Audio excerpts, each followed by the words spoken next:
buy things maybe we don't need.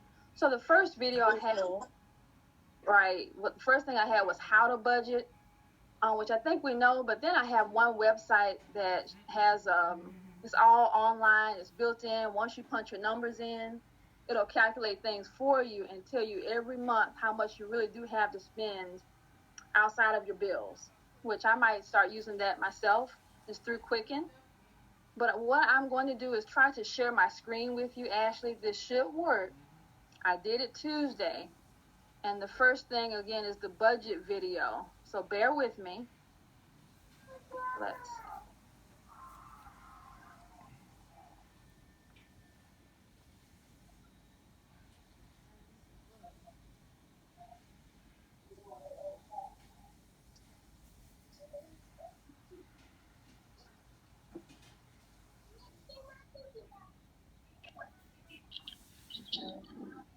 Can you see it, Ashley? Yes, ma'am. Budget and stick to it. A budget is a tool you need to help you stretch your paycheck as far as it'll go. And all it takes is just a little bit of discipline, planning, and most importantly, prioritization. While creating a budget may seem overwhelming at first, the time you spend putting it together will certainly be worth it when the process of paying your monthly bills becomes a little less stressful. So, where do you start? Well, setting a goal is always a good place to begin. It gives you something to shoot for, and then, of course, making a plan that's going to set you in motion. So here's how to do that in 6 easy steps. Step 1, know your income. Seems simple enough, right? But knowing how much you can spend each month starts with knowing how much you take home. That means you can't build your budget based on your salary. It should be based on your net income. So get out some pay stubs and see what you're clearing after taxes, insurance, 401k contributions, and other stuff like that. Step 2, determine your basic expenses. Figure out what your fixed expenses are every month. These are the things that don't fluctuate or change dramatically throughout the year, like rent or mortgage payments, good old car payments, insurance, and student loans. This is also a good time to make sure you have some kind of safety net to help you pay for these expenses in case of an emergency, like if you need a new water heater or your car needs a new transmission. Step 3, determine expenses that vary each month. These are the things that change based on usage, like your phone and other utilities, as well as your grocery bill. That could change. You could also add up all those flexible expenses, like clothes, restaurant meals, and entertainment costs. These are the costs that you have control over. Step 4, determine what's really important.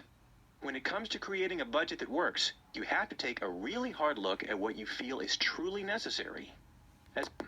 Then you just balance. Or maybe they put like that to numbers, and I think this is so much. Just a second, Ashley. Didn't make me. Computer.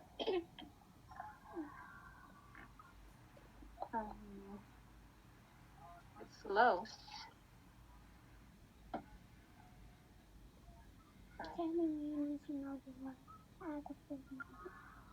Okay, can you see it, Ashley? Yes, ma'am. This is pretty easy, right? So I can plug in numbers, and I think this is so much simpler than what I was trying to do on paper, because half the time either I'll misplace like what I started with, right? I'm not keeping track of all that, right? So spendable income, I'm just gonna add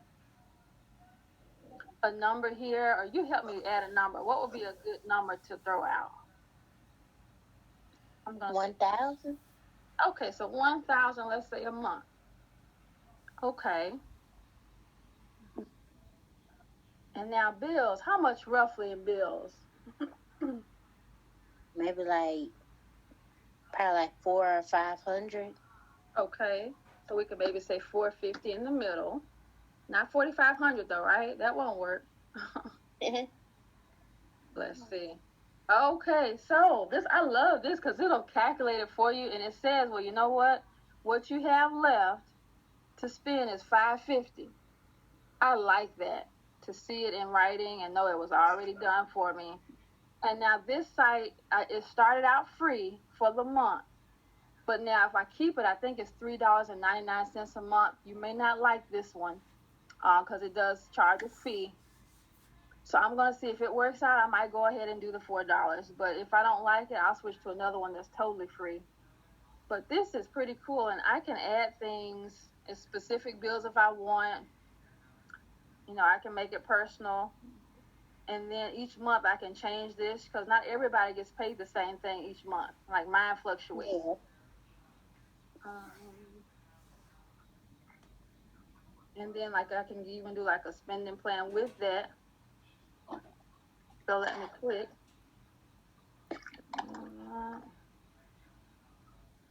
See what else I found here. Just a second. And the man mentioned goals, and like I said, that's something also. I know the house was one for you and for me, but even other goals, and this is through Simplify Money, like an emergency fund, which everybody needs. So in an emergency fund, Ashley, what do you think is reasonable to put in for you? Because everybody's will be different. How much would you want to put in? Probably like 25. 25, okay.